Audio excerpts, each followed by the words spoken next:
want to tell you my secret now. I see dead people. Silent Green is people! No, I am the father.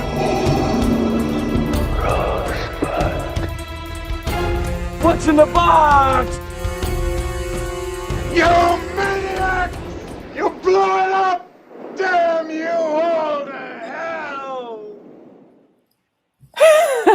Hi, welcome to a Slate Spoiler Special of the sexy period confection Bridgerton, the Netflix series produced by Shonda Rhimes, created by Chris Van Dusen, and based on a series of romance novels by Julia Quinn. I'm Slate's TV critic, Willa Paskin, and I'm joined today by Nichole Perkins, the writer and host of the new podcast, This Is Good For You. Hi, Nichole. Hi, Willa. How are you? I'm good. I'm actually really excited to do this because I was watching Bridgerton off. Like I watched the first one and I was like, eh. And then I watched them all very recently and I enjoyed them more than I was expecting to. So I'm excited to talk to you. I would say that before I watched the show, I kept thinking about it as like Gossip Girl meets Downton Abbey. But now that I have actually watched the show, I think of it more as like Jane Austen meets one of those teen comedies where they pretend they fake get together to fool everyone and then fall in love. Like She's All That, with more sex and more Black people. And I'm excited to talk about it with you.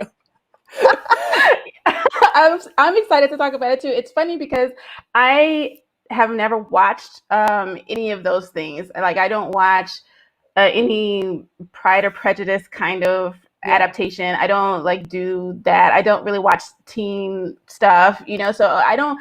When everyone's like, "Oh, it's just like this, it's just like that," I'm just like, okay, I don't get that reference, but for me, it's just like, oh, I'm watching a romance novel come to life, and you know, I have thoughts on whether or not it was a good adaptation. So I'm ready to get into it. We're gonna bring our different things together and see maybe it like work. I think maybe it worked at some of those things better than others, and we'll find out. So, given this is a spoiler special, I thought that we would just start with like the premise of the show, and mostly just like sort of get into the things that are interesting and not like too bogged down in the plot, but like, you know, what's the show about? So do you want to just sort of set up what Bridgerton is about?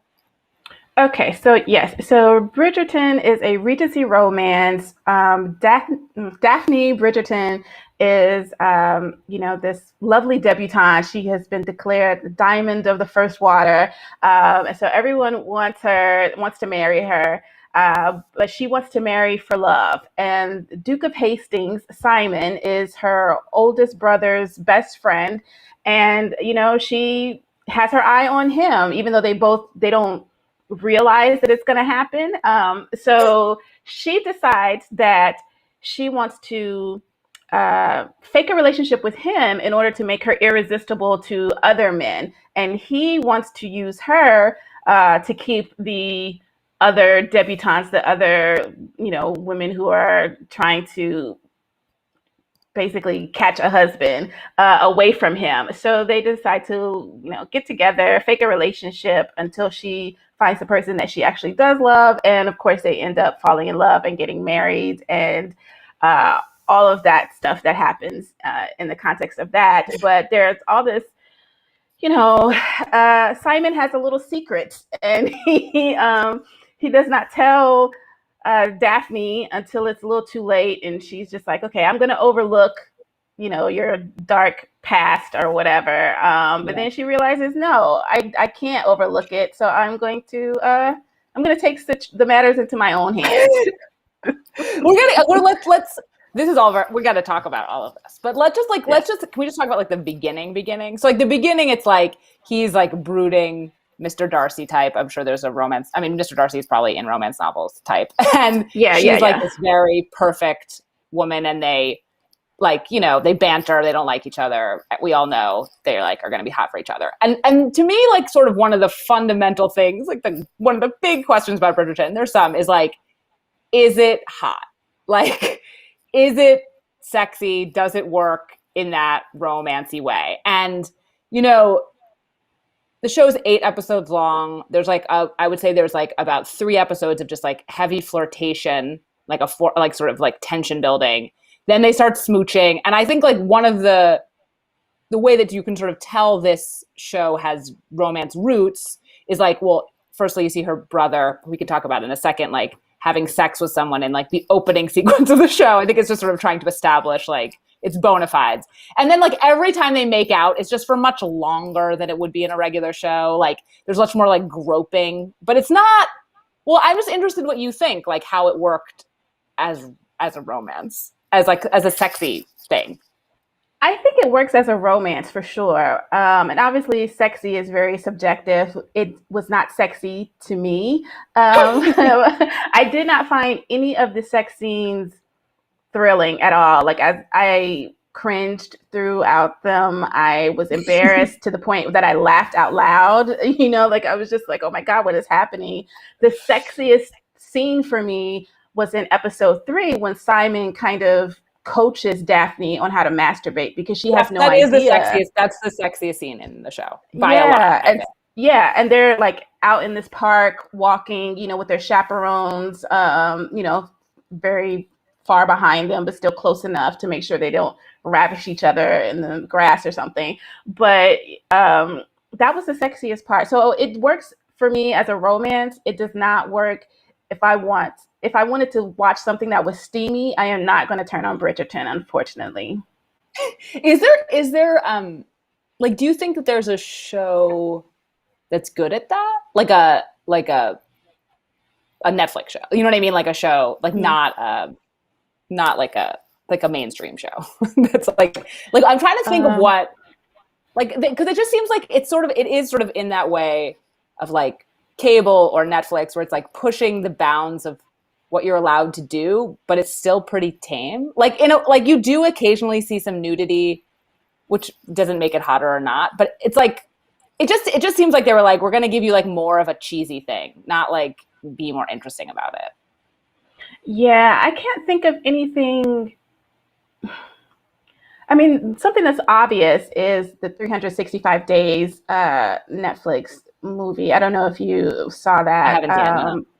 But that is more erotica than romance. So it's like a 7 minutes scene. I don't know how long it is, but it seemed like it went on for 7 minutes of that couple together when they finally consummate their relationship. And it's like this montage of them just like, we can curse, right? Like, I think so. Okay. So it's just this montage of them fucking across a boat, this yacht thing, and then there's all these different like kinky sex scenes. So there's that.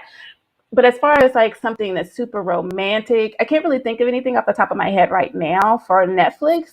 But I would say the thing that does come to my mind is The Good Wife that was on CBS for I guess 7 seasons or something. Yeah.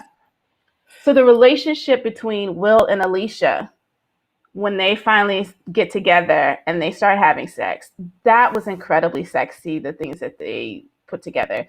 Now someone says Outlander. Okay, Outlander, I have a problem with Outlander too, because I feel like every time we get a good scene of some good steamy sweet sex, then we get a rape scene. And so I feel like the show wants to balance it out. Like we can't have one without the other. And I could not get past the first season because of that. But those first season scenes are very romantic and sexy.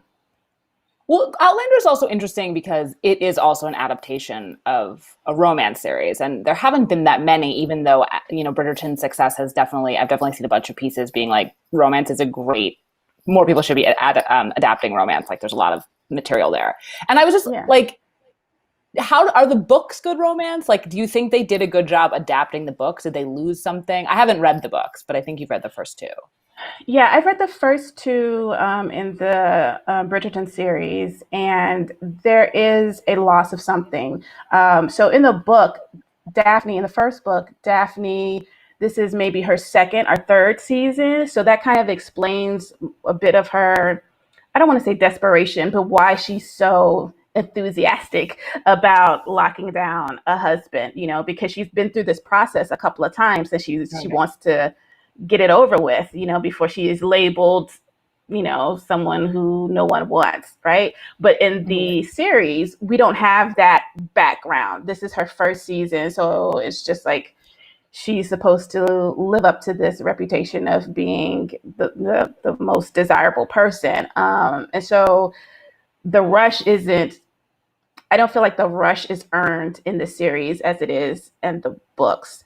And in the book, I think it is a bit sexier. There's a bit more tenderness in the sex scenes and the love scenes, even when they're more passionate and more thrusting. It's still kind of they take time with each other, but we don't really get that beyond their first night together. After the wedding. There's also the books are not cross-racial, right? Like everyone's white in the book. Is that correct? Yeah, absolutely.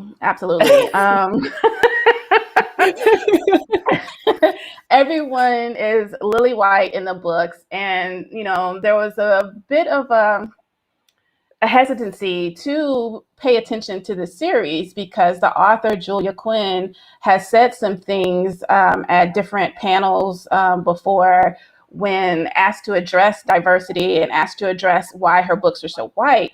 She kind of has just been like, it's hard for me to, if I have characters of different races and ethnicities, it would be hard for me to explain why my characters are not racist, and I don't want to take time away from the romance to describe why my characters are not racist. And she's also kind of talked about she wants her books to focus on happily ever afters and not suffering, because I guess if you have Black people, that means Black people only know suffering.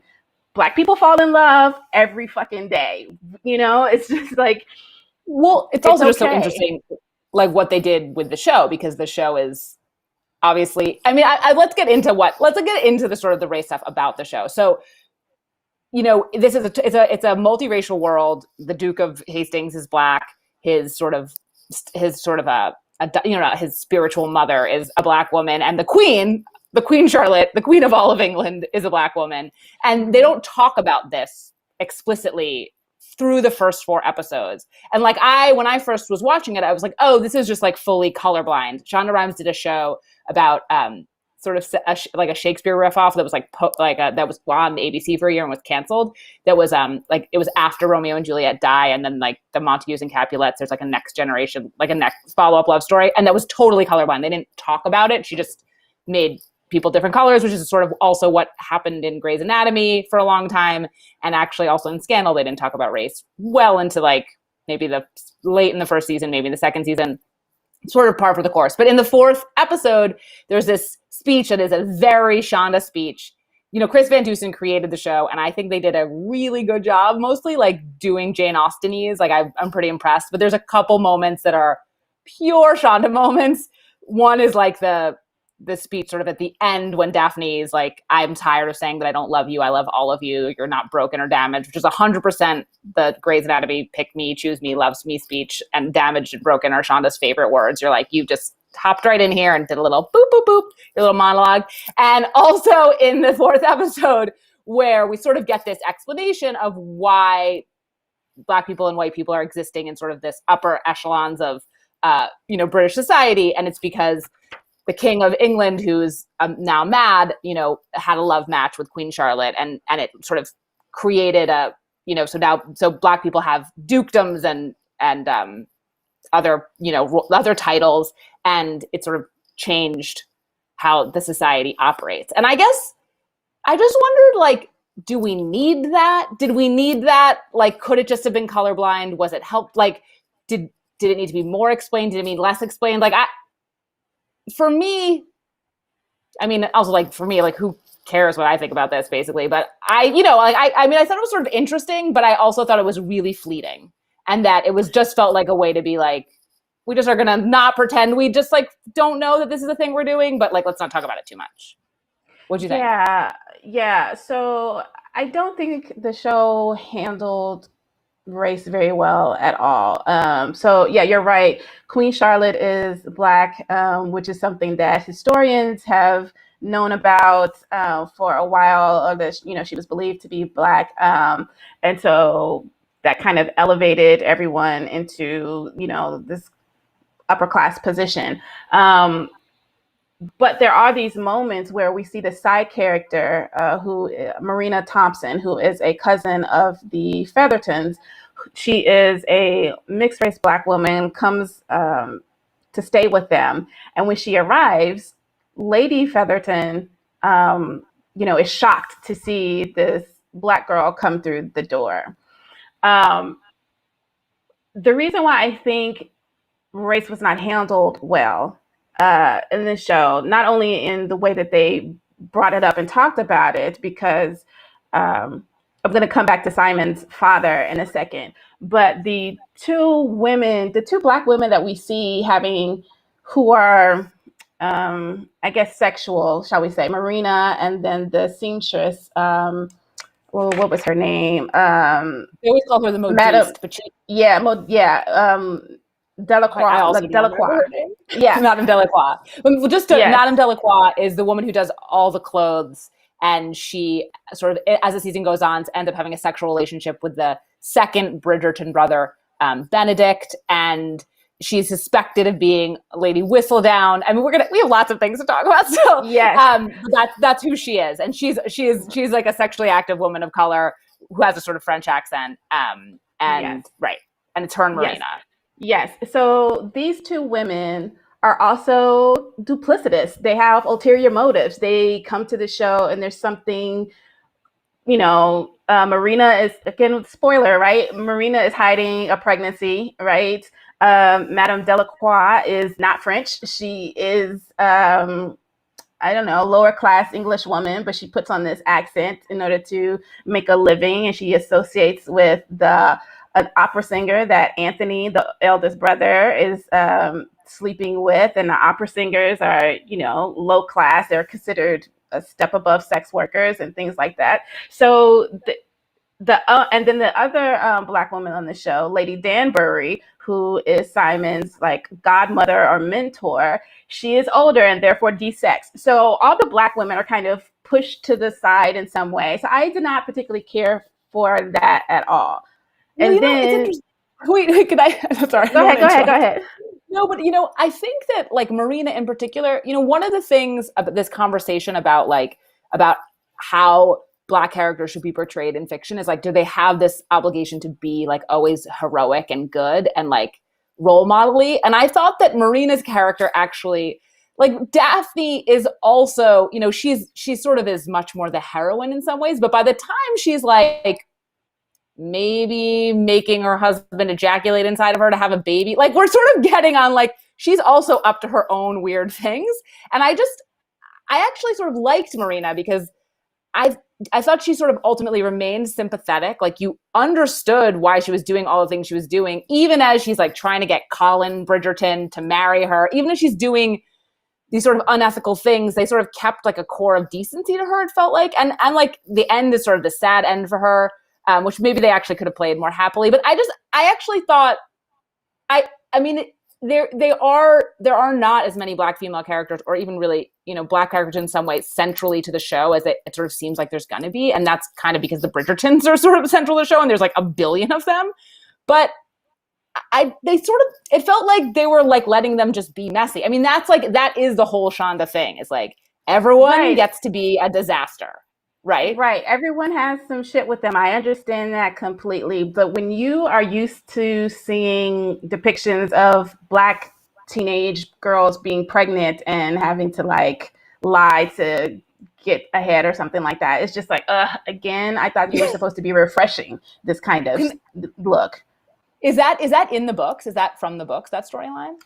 Marina is much later in the series. I haven't read her book. I just wonder if I think I understand what you're saying, but I wonder if they almost got in a pickle where they're like, we have these two families, the Featheringtons and the Bridgertons, and they could have maybe made the Featheringtons, they could have made one of them Black, but like if they're both white, then there's like, how do you introduce other characters of color, right? Because that's like just a lot of people. And I just wonder if it was almost like, do you know what I mean? They were like, just trying to figure out I mean, I don't know, because I don't even know if Marina gets a full story, but she just kind of comes in later for Eloise's story several books down the line. So there's that. So Simon, when I wanted to talk about Lady Danbury and Simon's situation. So Simon's secret is that he made a vow that he would never have any children. His line would die with him because number one, he has a stutter, and number two, his father was terrible to him. So he's trying to spite his father even after his father has died, right? Yeah. So I just feel like, I mean, I understand. Like, I don't really have an issue with that, but it's made into this really huge thing. And then when you find out kind of like what it is, it's just like, that's stupid. Really? Like it didn't have, I don't feel like it had the impact that it should have. That it does. And when his vow, Okay. And then when we see him, like when we see him pulling out all the time, it's so comedic. It's so.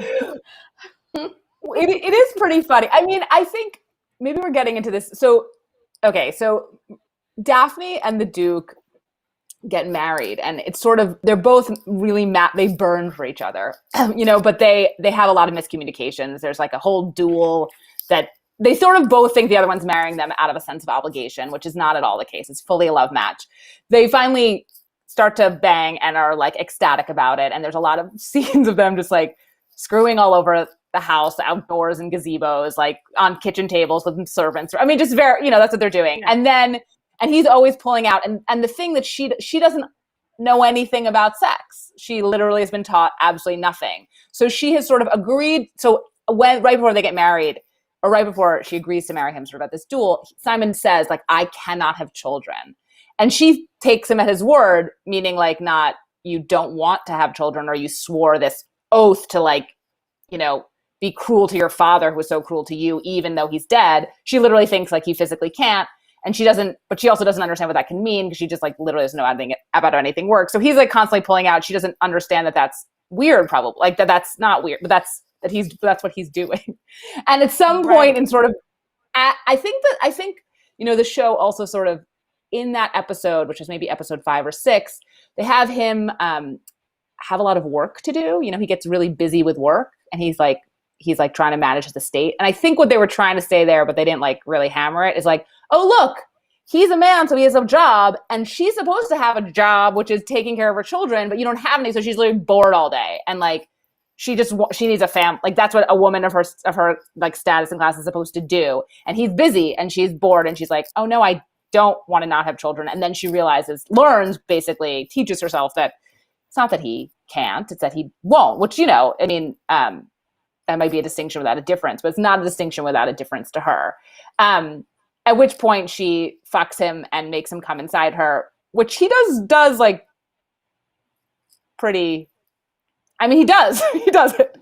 And this has been a sort of point of controversy. Did Daphne rape the Duke of Hastings? Is it rape adjacent? I mean, it's definitely ethically complex. But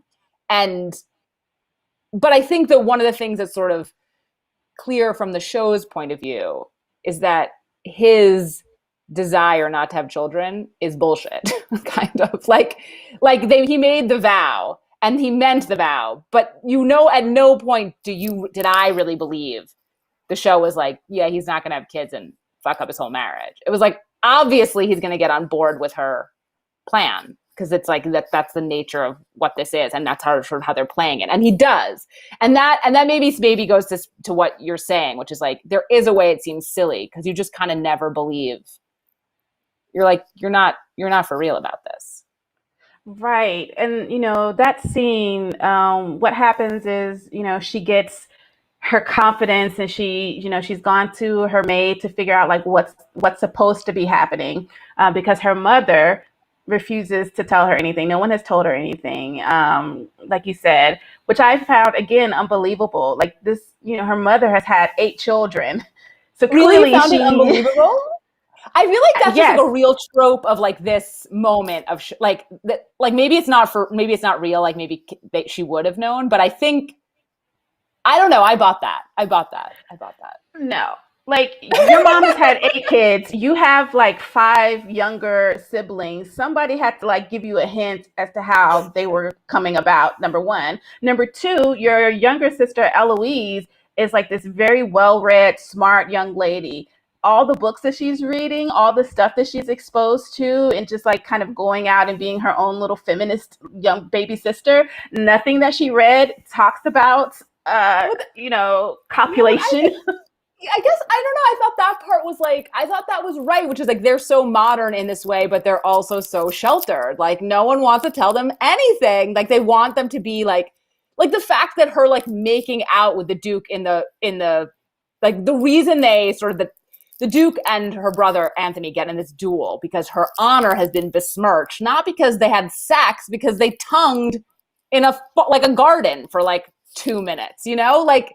That's the level at which like people are protecting these ladies. I get it, I know, but still, before her father passed, I'm sure she had to see her parents kissing and like sneaking touches or something, because we hear about how affectionate they were, around the house, and that's especially detailed in the books. Like the siblings constantly talk about the love and affection that they saw between their parents, and that's part of the reason that they too want a love match. So in the books, we have this kind of background for why they want love so much. So again, I think that's something that kind of slipped through the cracks with the adaptation. So we don't have that. And again, there's this woman who has had 8 children, and she's very shy to talk about sex with her eldest daughter. It does not make sense to me, especially if we are trying to refresh the story and make it more palatable to, an audience who may not be familiar or overly familiar with romance, particularly historical romances, and you're watching it because it's Shonda and there's going to be some sex, So I feel like that's kind of moving away. I don't think it did a great job of kind of pulling in an outside audience, although on the outside audience, like I didn't know any of that, and I bought that part. Like that didn't bother me. Do you know what I mean? Right? Like that like I will. That's okay. Yes. But you were saying like that is also part of what made you just feel like you didn't buy it, like the whole tension around like the oath and like any of it. You were like, she knows what. Yeah. You just felt like. I feel like a lot of which is what happens in any type of adaptation from book to screen, right? That a lot of the interiority gets lost as we try to just like get the story and not have voiceovers or things like that. So, some of that, I was going to say some of that gets, Lady Whistledown. We hear some of that in her asides and the things that she's doing when she's narrating. We hear a little bit of it like between the lines of what she's saying, but we don't get all of it. Well, let's talk about Lady Whistledown, but I just want to say just one other thing, which is that one of the things I think, and this may be from the book, but that I really appreciated about the show is that it has like it has the regular arc of a story like this, which is like from meeting to marriage, and that's only really like halfway of the first season. And then it does all this other 4 episodes where like, just even from a conventionality cliche, like story arc perspective, like as the audience, especially if you haven't read the books, you actually don't really like know what's going to happen. Like, you see like for the first, like you meet that in that first episode, you're like, you crazy kids are getting married. Like that's like just ordained. Right. And they try to do it in a dramatic way, whatever, but like, it's inevitable. They're going to like really love each other and have great sex, whatever. Like that's through episode 4. But then, the show like kind of does like, it's unclear what they're going to do. It's after the happily ever after. And I appreciated that about the show. Like I liked they didn't drag it out. I liked that it was like kind of going way too fast for one of these kind of things. And that, I think, and we'll talk about this too a little bit, my sense is that the way the series works is it starts with a whole new couple. I mean, in this world, but each book, each season is about a whole new couple. So that means like we really just did the story of the Duke and Duchess of Hastings, and we did the whole thing, and it was 8 episodes, and like that meant they could be sort of surprising and weird, and I dug it. I like really liked that it wasn't just what I thought it was going to be from like the first episode. But let's let's Lady Whistledown it. So I'm just gonna like do a little spiel about maybe like all these other people in this world. So basically, we have Daphne and the Duke of Hastings, but they're sort of like they're like the most high profile gossip in like of the season in the ton. Like they're like the major couple. But there's all these other people trying to like get together and get married in this social milieu, and sort of our cast of characters is the Bridgerton family, which I did not realize until literally the last episode when their child was born, and the Duke says like, well, they must start with the letter A. That all of the Bridgerton children are named in alphabetical order, but they are. Yes. And there's Anthony and Benedict and Colin and Eloise and Daphne and Eloise and Francesca and a George. Like it goes on, but they get littler and littler. And then across the street from them live the Featheringtons, who are basically like, it's sort of like did you watch the OC or have you seen Borgen? I had this thing where basically the mom, the lady Bridgerton looks extremely like Brigitte Nyborg, like the lead lady, Sidze Babsy Newston, the lead actress in Borgen. And Lady Featherington looks so much like Julie Cooper from the OC, but they aren't actually those people. This is just like a weird thing that I kept being obsessed with every time I saw them. They both look a lot like other actresses. But anyway, that family is like sort of, they're less happily married. Like they're sort of avaricious. Like you're not supposed to like Lady Featherington. She's kind of like a bitch. And in comes Marina, who is a young mixed race woman she doesn't really understand why they're taking care of her. It's because Lord Featherington is totally broke because he's a degenerate gambler and he's trying to, hopefully he basically owes her dad a favor. But Marina, is much more beautiful than her three daughters. So she's like sort of in the mix, the Featheringtons. But the three Featheringtons are two of them who are like the ugly stepsisters, basically, and then Penelope, who is best friends with Eloise, who is the feminist Bridgerton, right younger than Daphne, and really doesn't want to do seasons and go out, but is like, and wants to like go her own way and becomes obsessed with discovering who Lady Whistledown is. And Lady Whistledown is like, the blogger about whatever, that's like so low class, like the gossip columnist about this milieu. And so all these people are like bumping around each other. And also the older brother, Anthony, is having sex with a courtesan, an opera singer / like almost courtesan, who he loves and can't really, get over. Is that all of them? Are there any of those other people that are niggling around? That's pretty much it. Yeah. So those people are like the people that are constantly being gossiped about by Lady Whistledown. And Eloise becomes obsessed with figuring out who Lady Whistledown is. Now, this is just a question for you. Which of these people did you find the most annoying? I have a lead two that I found incredibly annoying, and I could pick one of them especially. But I found a couple of them real annoying. I don't know that I necessarily found anyone annoying or that I didn't care for them, but I loved Eloise and Penelope. Like, Oh, really? I loved their friendship. I loved that Penelope was so cutting and smart and sharp. And, she is overlooked because she is the baby sister and she's, a little chubby dumpling. And so nobody thinks that she's beautiful when she is clearly like the most beautiful of her sisters. And she is just, I just love her. I love Penelope so much. And she has a crush on Colin, right? Who's the third Bridgerton brother. Right. Yeah. And Marina and Colin at some point end up engaged because Marina has to get married quickly, and poor Penelope is devastated from that. But out of all of them, there's no one that I was particularly annoyed with, except Anthony. I found Anthony, I guess I could say Anthony was annoying. There was nothing to endear me to him because he was awful to the woman, the opera singer, whose name I've forgotten. I'm sorry. I'll have to Sienna. I think her name is Sienna. Sienna, yes. Sienna. He was terrible to her. And we were supposed to believe that he was in love with her, but he couldn't cross class lines. But he was terrible to her.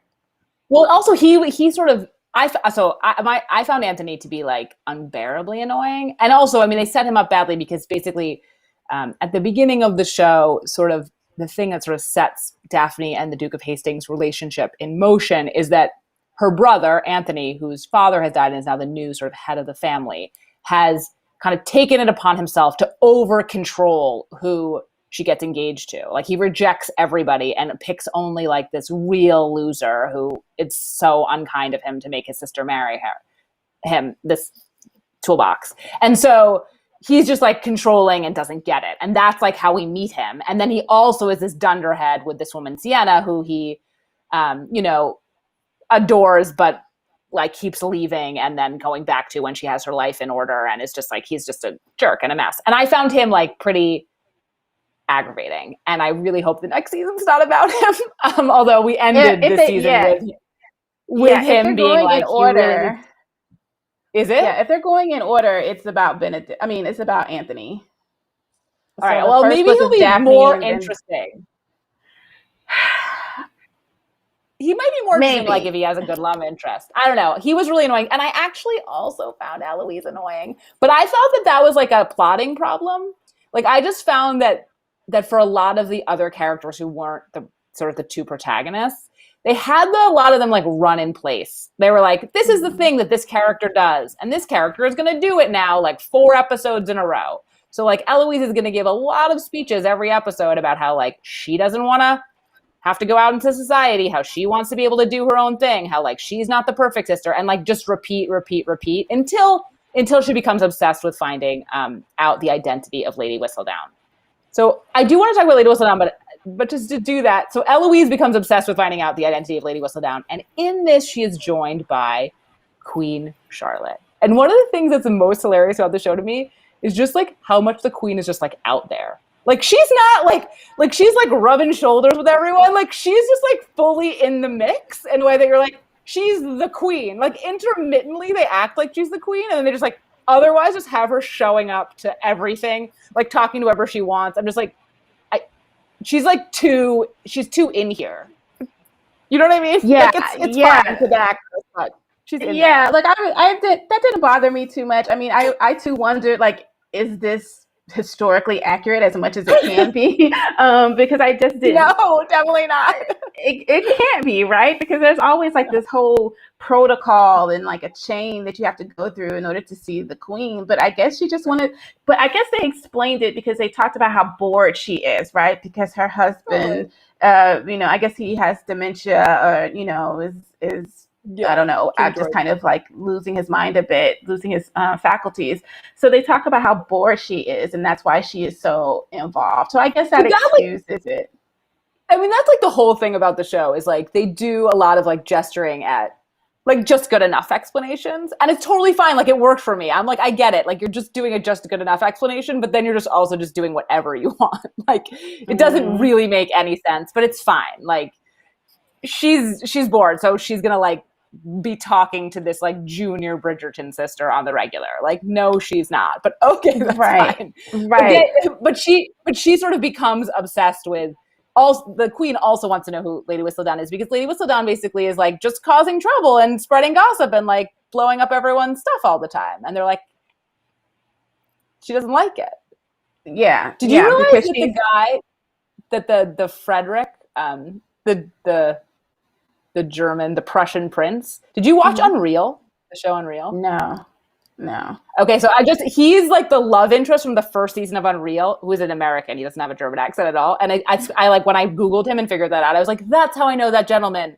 And it was very satisfying to me. But anyway, yeah. So what do you make, at the end of the show, we like learn the identity of Lady Whistledown after Eloise has spent all this time, trying to figure, like, thinking it's a servant and having the servant being like, are you kidding? We don't have enough time. Thinking it's the modiste, but it's not, until finally sort of this last minute moment, she thinks she's going to find out Lady Whistledown. And so as is the Queen, and she tells Lady Whistledown it's a trap. And Lady Whistledown, in her, whose identity we don't see, leaves. And then at the in the very last moments of the show, we realize who Lady Whistledown is. And what did you make of that particular reveal? It made sense to me. Like, I haven't gotten to the point in the series where Lady Whistledown is revealed, but she is revealed maybe I think halfway through, from my understanding. But I'm not sure. In the book? But in the book series, not in the first book with Daphne and Simon, but like at some point. But I thought it made sense. It was fine. I wasn't shocked. I didn't have like this gasp moment where I was just like, how could it? Because it felt very. I don't want to say it felt obvious. I don't really think that there was anything pointing to her identity. So it is Penelope. The reveal is Penelope. Right. It's Penelope. But it makes sense because, again, people ignore her all the time. They just talk over her because she belongs to this family that people kind of just tolerate. She is not considered a beauty of the first water or whatever, like Daphne is. And even we should also say that all of the Bridgertons are considered like the most beautiful people in the ton, like in all of the country. They're supposed to be so beautiful. Which, whatever, all that's subjective again. But it makes sense. So people are probably just dropping all kinds of secrets, talking over her, forgetting that she's in the room. She's able to leave in order to go write this stuff up and have it printed. She probably has been saving her money in order to pay for the printing, because whatever. Yeah, I thought there was a couple interesting things about it. I coincidentally just like watched the first episode after I'd seen the last one, and the moment that Daphne and Simon walk into the ball from sort of making their pact to fake it, she's the first person that they see. And I thought like, oh, they probably knew this the whole time. And I bet if you went and watched the show, there would be like some nice little, Easter eggs that she was Lady Whistledown the whole time. But I did also, one of the sort of dramatic B storylines midway through the season is that Marina, who is the pregnant charge that's staying with the Featheringtons, gets Colin Bridgerton to propose to her. He's in love with her, and she's pregnant, but she's hoping to marry him and then have the baby and sort of have her reputation be saved.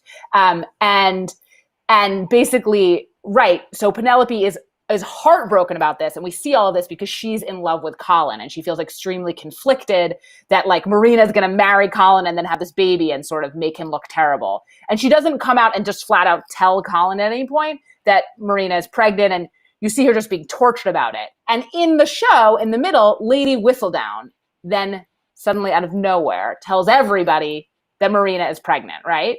And the show, like, no one's like, how does anyone, like, it's a pretty good secret, but they're like a tradesperson. I mean, that's why I think why Eloise decides it must be a tradesperson. Like, who knows everyone's secrets? But now, in retrospect, we know, right, that like good Penelope, like who was so conflicted about Marina and Colin, actually totally just put Marina's like like her love for Colin or her defense of Colin was so much greater than whatever, however she felt for Marina, that she told everybody that Marina was pregnant, which is actually pretty not that kind. Not that what Marina was doing was that kind, but it's sort of interesting because Penelope is what we see of her is very sweet.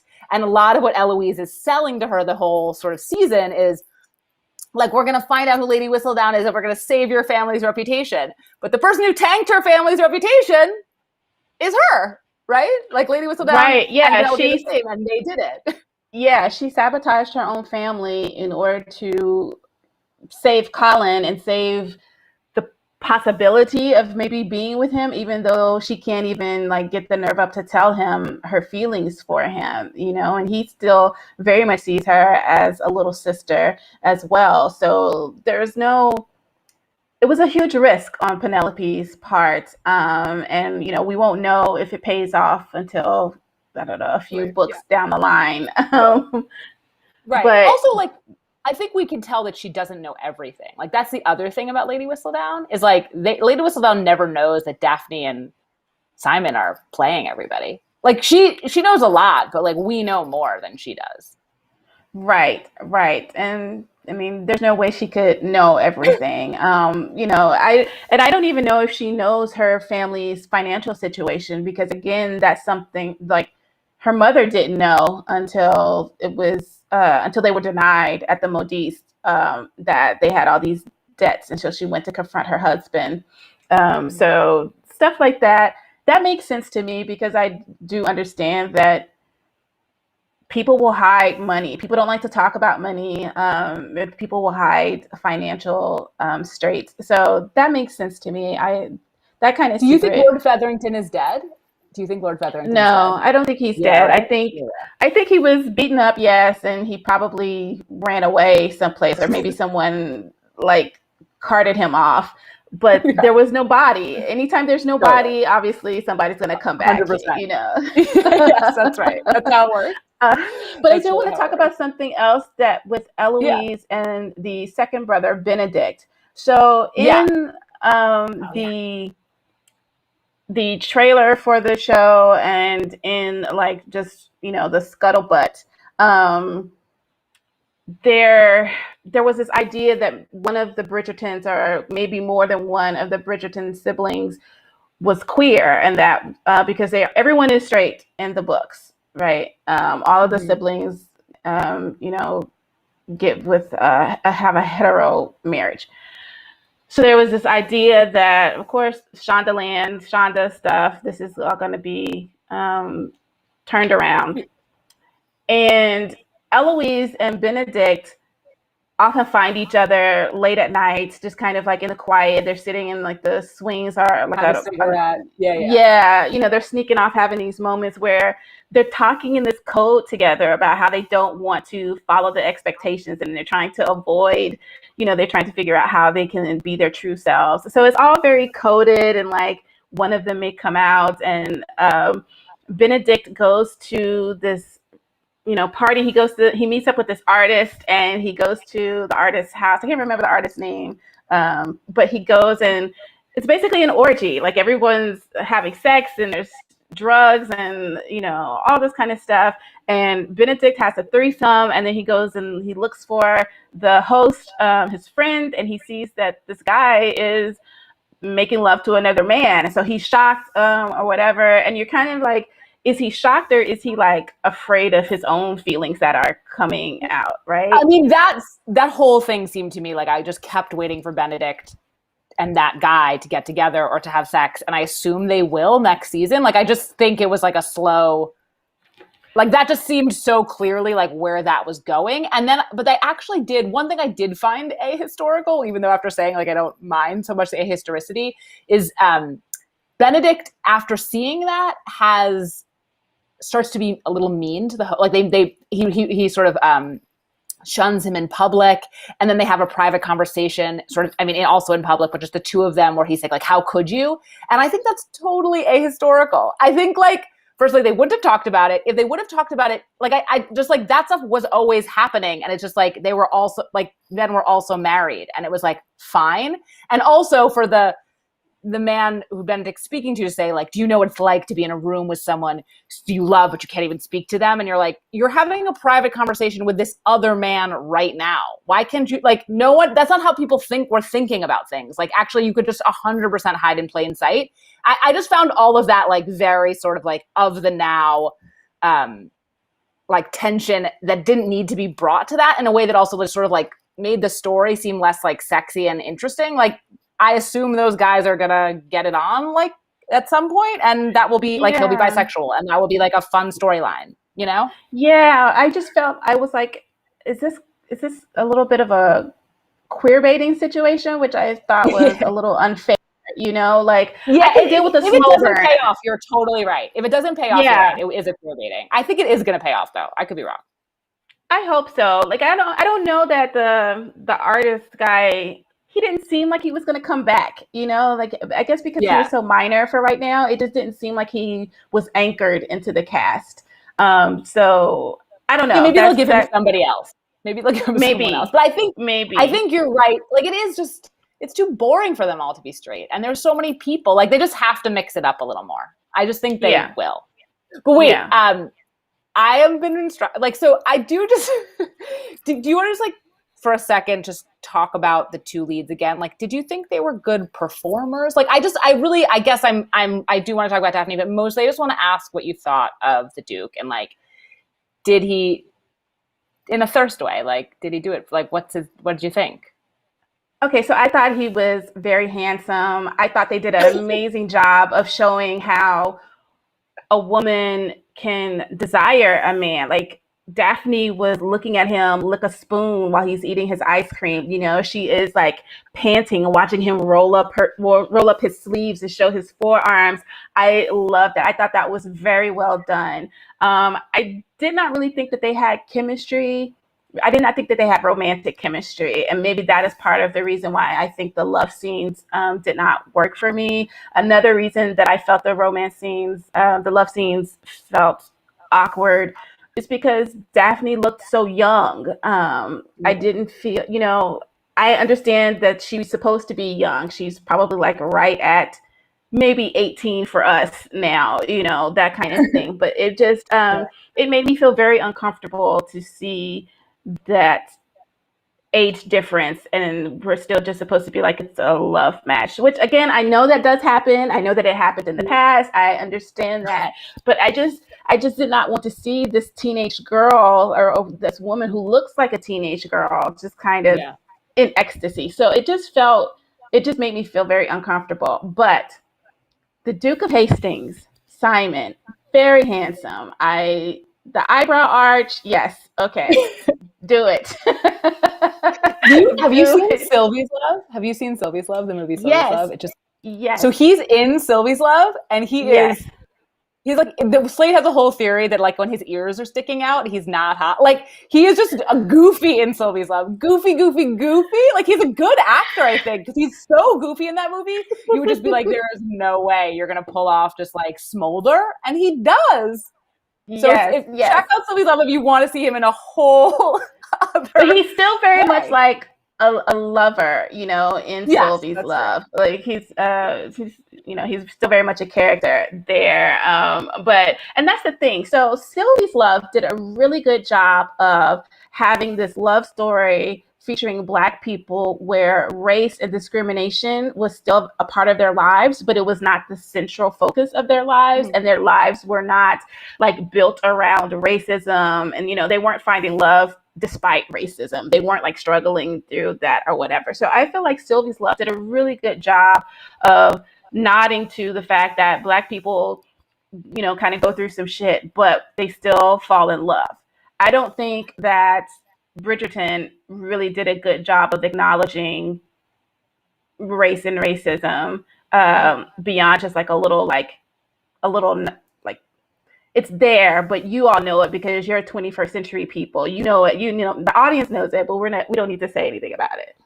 Yeah, like right, which is it's like it was a little too cute in the sense of being like they explain it, but then they're like so they explain it and they obviously like because it's sort of frothy confection, like don't really want to be having major characters like being racist and perhaps and also like that as you say, like it's like Black people get to fall in love and not have to have it all be like suffering and pain all the time. But there is like a disconnect where you're like, not everybody would just be cool with this, right? Like there's some irreality here where like you've explained it, it's this new thing, but everyone's just like totally fine with like the status changes. Like it doesn't it's not like you're like, no, there would be more consequences that are more felt than what the show wants to get into. Right. So, like, Lady Featherington, her beef with Marina, like, is it because Marina is Right. mixed race, or is it just because she is so much more beautiful than her daughters, or like, what is it? It's never acknowledged. Right. We don't know exactly. We just know that she looks at her like, oh God, you're going to be a pain in my ass. And she treats her terribly throughout the series. So it would be nice if they just called a thing, so I would Right. have appreciated that. But to the thirst stuff, um, yes, the Duke, very handsome. Anthony is very handsome. Like I think Anthony is very Anthony handsome. is very handsome.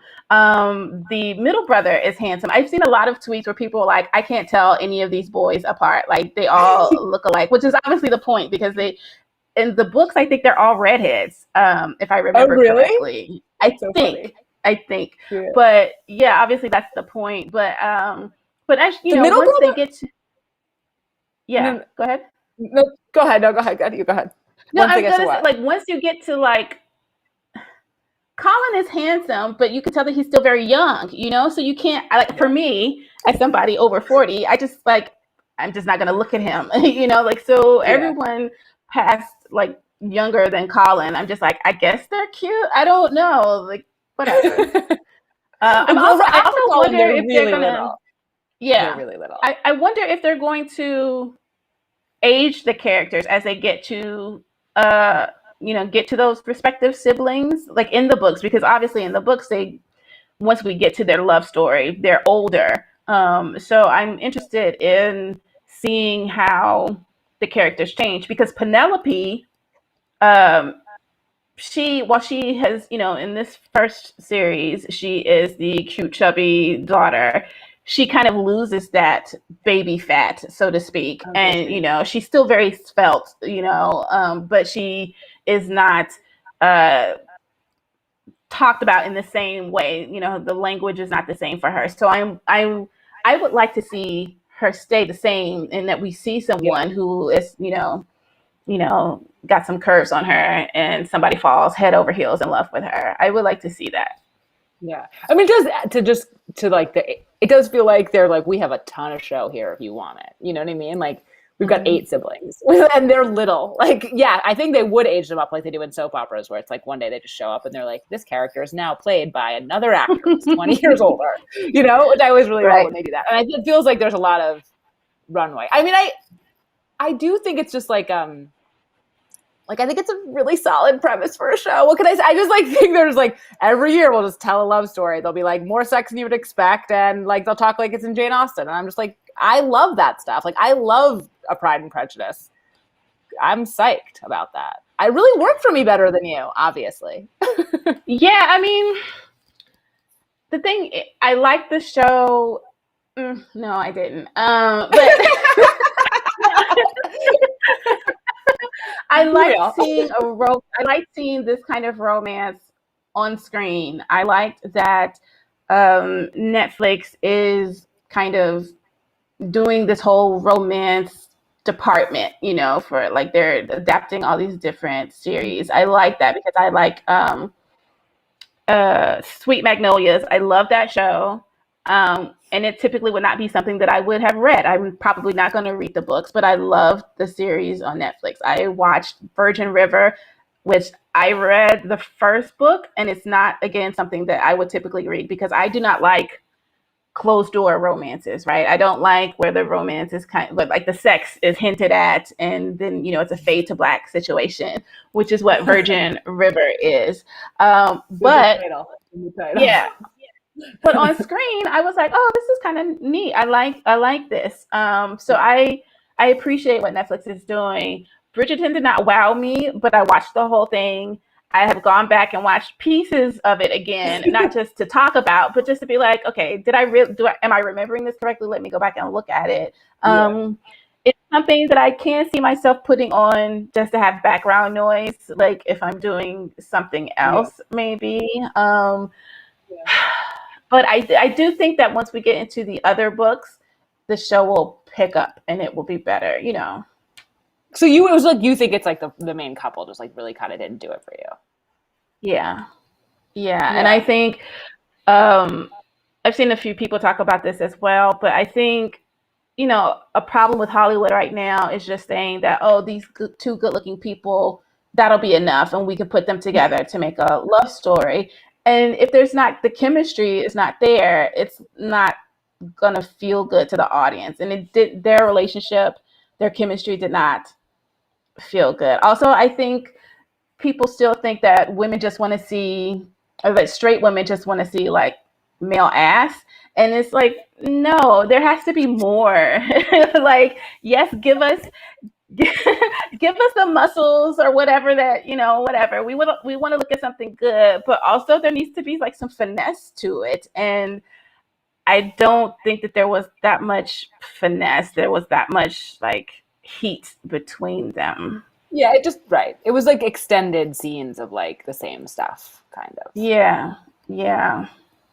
So I'm trying to think of some other historicals that I think could be good. The author Alyssa Cole, she has a great historical romance series with like women who are Civil War spies. It's fantastic. I would love to see that adapted. Gosh, she has some other stuff that are kind of like another series is a little futuristic royalty, African royalty people finding love. That is like a really great mix of people.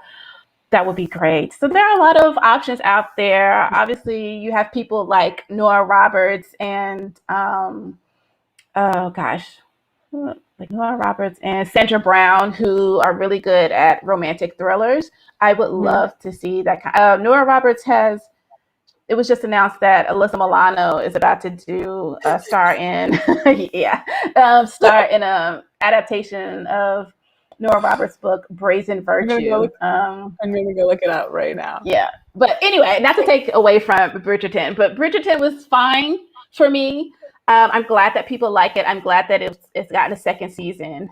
We're almost out of time, but I'm curious. Like, do you like the other Shonda shows? Like, did you like Scandal or Grey's or How to Get Away I with watched Murder? the first season of Scandal.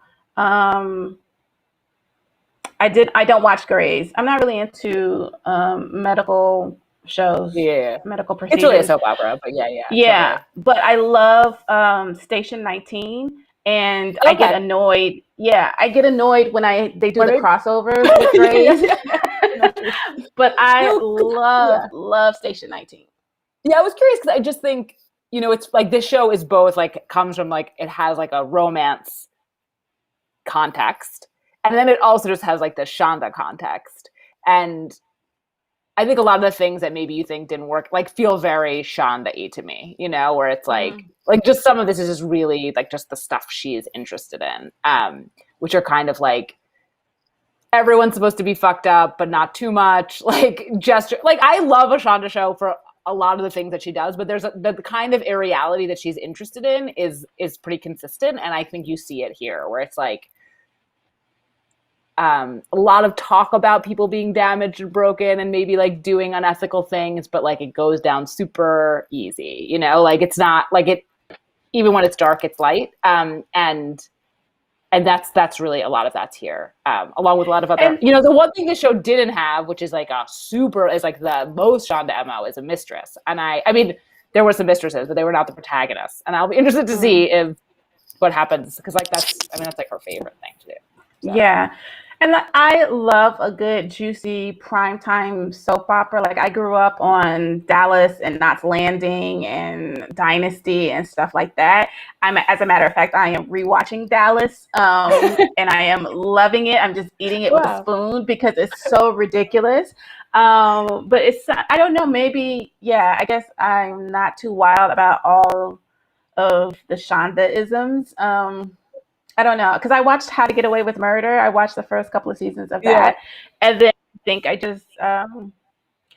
got tired of seeing the same thing, and so maybe that's my issue. But Station 19, here for it. So that's going to be the end of our conversation about Bridgerton, with a plug for Station 19, and then also I was really interested to hear the romance novels that you think should be adapted and are good. I'm going to look them up.